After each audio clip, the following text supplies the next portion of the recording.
Hey folks, welcome back to the channel. It's Ryan from Movies with Ryan, and we're here with a top 10 list of movies that make me cry every time. Now, I was inspired by this list. I just recently did an interview with another YouTuber. The video has not went up yet at the time of this recording. And while I was preparing for that, I was inspired to make this list. And another reason I wanted to make this list is kind of about the stigma about men crying. Last 2 years have been really rough for a lot of people. Mental health has pretty much went in the garbage can, and that's one thing you definitely need to take care of, is your mental health. And for the longest time, it was always said, you're not a man if you cry.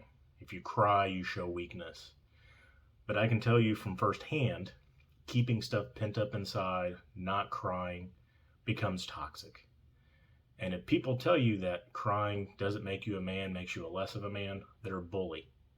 And they should be told that they're a bully. They probably have insecurities of their own. But I wanted to make this list to show things that make me cry.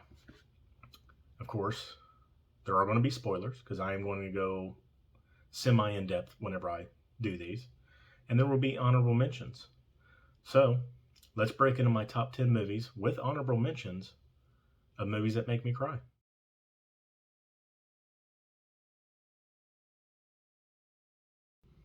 We're going to start this list off with, of course, those honorable mentions. I do have 5, and I guarantee you right now, anytime I do a top 10 list, there will probably always be 4 to 5 honorable mentions, because you really can't stick the best stuff in a top 10. There's always more. I could do a top 15, a top 14, a top 18, but we'll just stick with honorable mentions. First honorable mention. Yes, it's a superhero movie. It is Avengers End Game. The sacrifice of Natasha Romanoff to secure the Soul Stone. And of course, Iron Man's ultimate sacrifice at the end to save the world. Get to me every time. You know, over the last, what has it been, 13 years, we've watched these movies. We've grown up with them. We've seen the arc that they've taken. You either love them or you hate them. You grow close to the characters. And when one of them die, it does kind of hit home. So that's an honorable mention. Avengers End Game. Next, another superhero movie. The ending of an era. Logan. The final scene where X-23 puts the cross on its side and puts the X over his graveyard tears me up every time. Because again, Wolverine's one of my favorite X-Men characters. And to see Hugh Jackman finally semi-pass the mantle along and sacrifice his life tears me up every time. Great movie. Next, a movie I didn't think I would cry at. I actually took a friend to go see this movie. She really wanted to go see it. And it became one of my favorite Disney Pixar movies, and that's Monsters Inc. Now, what gets me every time is at the end where they have to get Boo into her door and they have to say their goodbyes and he has to shred the door. The adventure they go through to get to that point and the bond that they create after they realize that humans aren't as bad as they were made out to be, and him having to say bye and she does not understand why, is heartbreaking. Monsters Inc. Next, a great movie, a very underrated movie, I believe. But this movie tears me up several spots throughout, and that is Mickey Rourke in The Wrestler. This story is fantastic. It details his life of going through to being a wrestler, his ups and downs, his drug abuse, his distant relationship with his daughter. And by the end of the movie, you see a man struggling to try to be a normal person.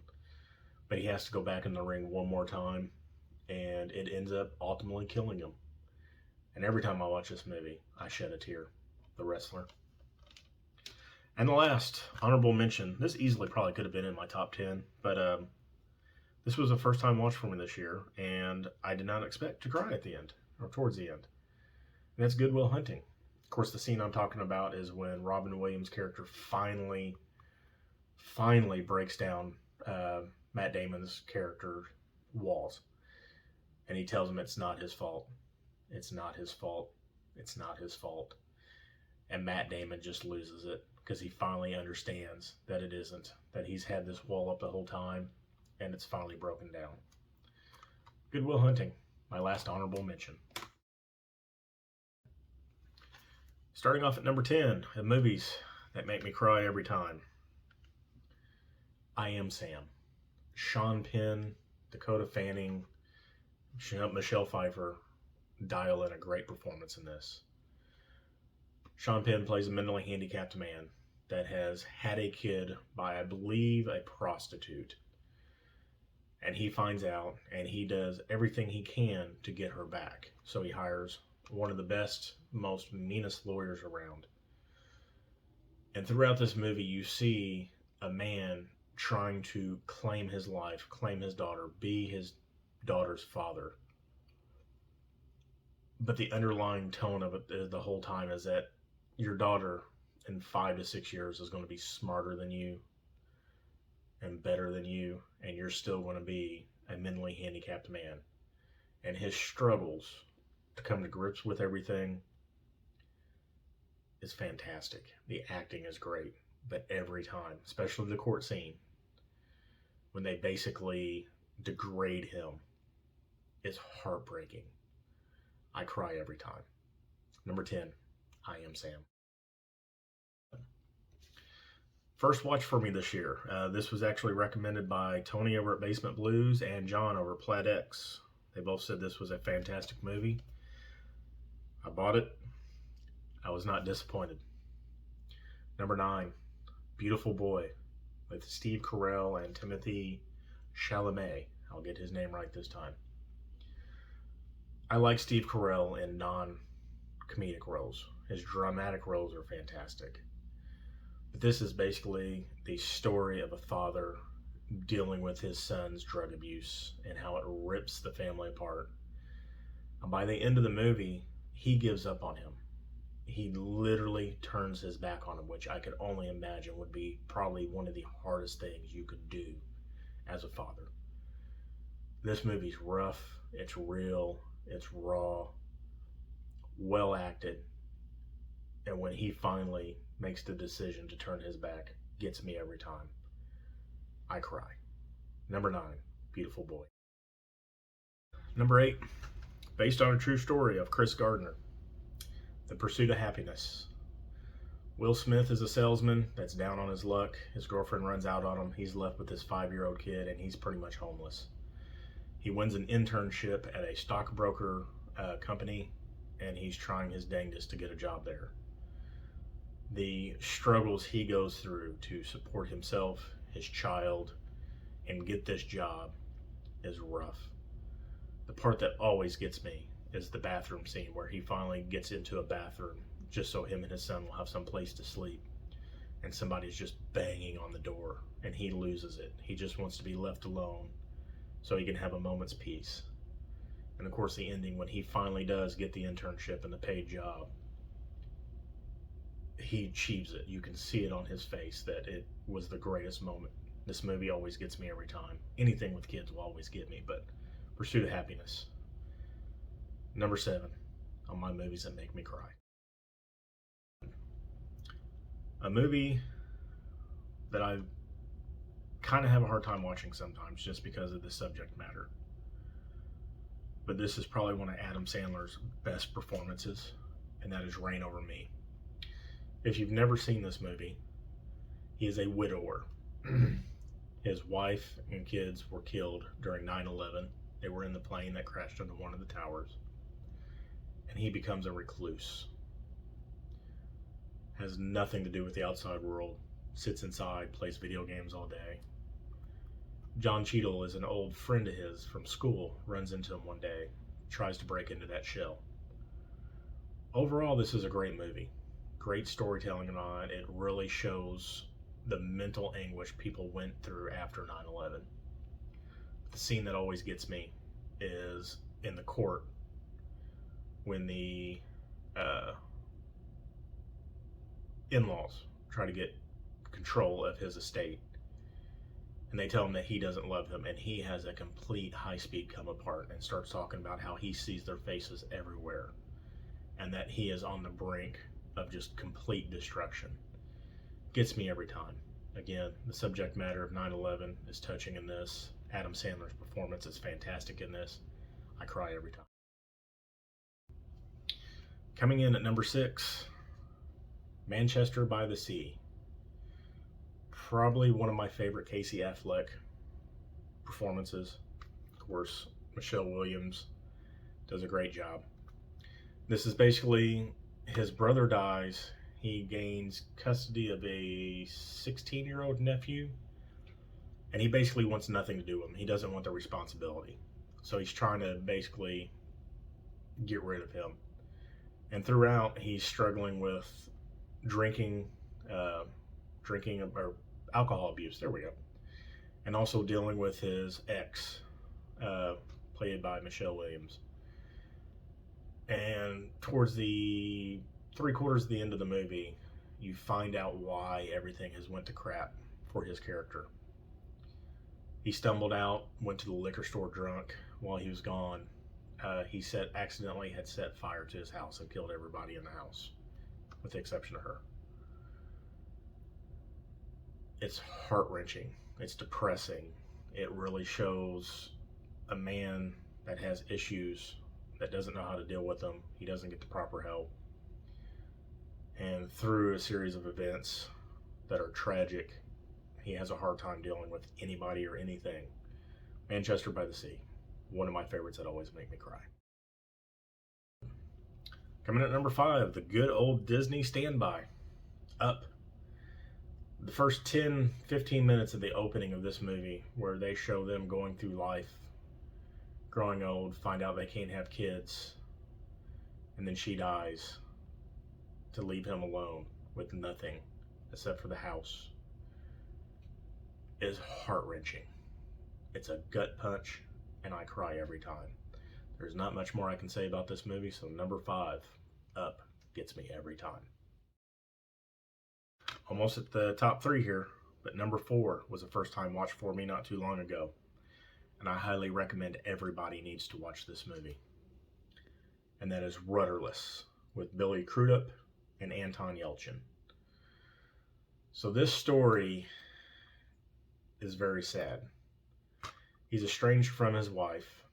He's estranged from his son, pretty much, and he lives on a boat. His son is in college and basically is trying to be a musician. He writes music, he writes songs. And then something tragic happens. There's a school shooting, and his son is dead. While cleaning out the dormitory, his wife gives him a box of all of his stuff, and he about throws it out. Lo and behold, the music and his writing book is in there, so he looks at it. And he used to be a guitarist, so he knows how to play. He starts going to open mic night and singing his son's songs. Well, Anton Yelchin is also a guitarist and finally talks him into becoming a band, basically. And they ride some pretty good success off of his son's songs. Well, Selena Gomez is his son's former girlfriend. I wouldn't say widow because they weren't married, but he's no longer there. Catches him singing these songs and has a big confrontation with them. And that's when you find out that his son did not die in a school shooting. He was the school shooter and then took his life after he killed several people. And when you find that twist out, everything comes loose. And I mean, the emotions are a dam that can't be held back, or water from a dam that can't be held back. I cry. It's a hell of a movie. I highly suggest watching this. Rudderless, coming at number 4, movies that definitely make me cry. Coming at number 3, Marriage Story. The acting in this movie is fantastic. Adam Driver and ScarJo do a fantastic job. The fallout between these two and what they go through with their lawyers and the final meltdown and huge fight they finally have is just heartbreaking. And I couldn't believe or can't fully understand what you would have to go through for that. And they weave the story in this very, very well. It's emotional, it's raw, and it's fantastic. And I cry every time. Number 3, Marriage Story.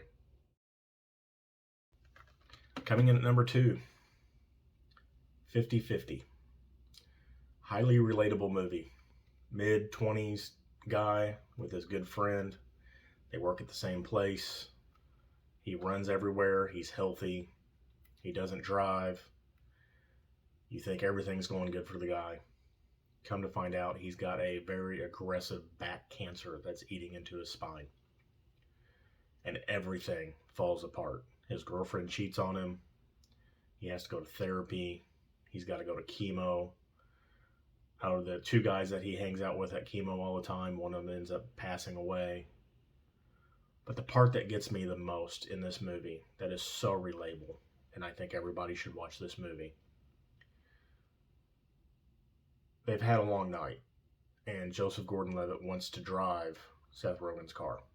So Seth Rogen says yeah. So JGL gets into it, locks the doors before he gets in it. And he has the realization, it's the night before the surgery, he has a realization that he has a 50-50 chance of dying. And the emotion that he displays, the screaming, the banging of the steering wheel is just raw. It's emotional, and it gets me every time. Because this could be anybody. You're going along in your life, you're young, and all of a sudden you get thrown one of those curveballs where you could literally die the next day. 50-50 gets me every time. Highly recommend this movie. All right, folks. I don't really talk a whole lot about my personal life on here, but for 15 years I was in the medical field. Out of those 15 years, 11 of them I was also a volunteer firefighter. I've seen a lot of stuff in my time, and that goes back to me saying the thing about keeping stuff pent up and it turning toxic. It can literally ruin your whole life. It can cause a whole host of mental problems. It can cause drug and alcohol abuse problems. But you really got to keep a grip on your mental health. And when you think you need help, you need to seek help. So the movie that always gets me every time I watch this, because I can relate to it. In my time in EMS and fire, I lost 3 different firefighters. I shouldn't say I lost. I lost 3 friends that were firefighters. One was in an accident, another one was hit by a drunk driver, and another one accidentally killed himself. He had a drinking problem, fell asleep, and drowned in a hot tub. And those are things that you carry with you. If you don't cry, if you don't show emotion, it's nothing but harmful to you. So I highly recommend, if you're in one of those situations, seek help. This movie gets me every time. Ladder 49. Story of Joaquin Phoenix becoming a firefighter in New York. I'm sorry, not New York, Boston. And John Travolta is his first captain. And this does a fantastic job of weaving the brotherhood of the firefighters in with the stress that the families deal with on a daily basis. This movie they start on a 4-alarm fire, which you don't know what a 4-alarm fire is. That's a huge fire. I think it gets up to a 5th call, but he ends up getting lost, falls through the floor. He's running out of oxygen, and it goes into flashbacks. Excuse me. Wow. Anyway. And it details his time, fires that he's been on, accidents he's been on, lives that he's seen lost, lives that he's saved, brothers that he's lost in the line of duty. And the ending, of course, is his own demise. And not only does that get me, they show a full parade, a firefighter's parade, and every time I am bawling by the end of this. If you've never seen Ladder 49, even if you've never been in the fire world, this is a great movie. The acting is fantastic, and it's a real world look of what firefighters pretty much go through.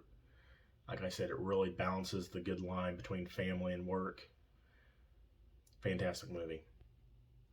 So, folks, those have been 10 movies that I cry every time when I watch them. I want to thank you for watching this video. Hopefully my words reach out to somebody. If you do need help, seek that help. And it's always good to cry. It doesn't make you less of a man. It doesn't make you weak. Emotions are part of being a person, and you have to show them. But like I always say, this is Ryan from Movies with Ryan, and until I see you again, have a good night.